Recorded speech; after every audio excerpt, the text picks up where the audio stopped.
Hello বান্ধবী, কিসে বলো? ও তোমার ঈদের শপিং লাগবো? কি বলো, ঈদের শপিং তো তোমাকে দিব। ঈদের তো এখনো এক সপ্তাহ বাকি আছে। তোমার জন্য ঈদের শপিং করবো তো। তোমার জন্য কি কিনছি জানো? তোমার জন্য যে আমার বাসায় গরু আছে না, গরুর জন্য মুশারি সিলানোর জন্য কাপড় কিনছি।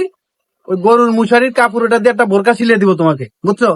ওইটা গায়ে দিয়ে রাখলে তোমাকে আর মশাও কামড়াইতে পারবো না। এখন যে মশা চারিদিকে বাড়তেছে, এজন্য তোমাকে মশারির কাপড় দিয়ে বোরকা সিলিয়ে দিব। ওই বোরকা গায়ে দিয়ে তুমি হাঁটবা, তাহলে আর মশা কামড়াইতে পারবো না, বুঝছো বান্ধবী? তোমার মার্কেট হয়ে গেছে অলরেডি। আর কি মেকআপ লাগবে? যে মেকআপ, মেকআপ তো আছে। আর তুমি জানো না, সেদিনকে আমার বাসায় যে বিল্ডিং এর কাজের জন্য সিমেন্ট আনছি, ওখান থেকে তোমাকে 1 কেজি সিমেন্ট দিয়ে দিব। ওগুলা মুখে মাখবানি। মুখে মাখার পরে তোমার মুখ একবারে পরিষ্কার হয়ে যাবে। তো হয়ে গেছে তো, তোমার ঈদের শপিং হয়ে গেছে। তুমি আসবা আমাদের বাসায়, সেগুলো নিয়ে দেবা। ঠিক আছে বান্ধবী, রাখো।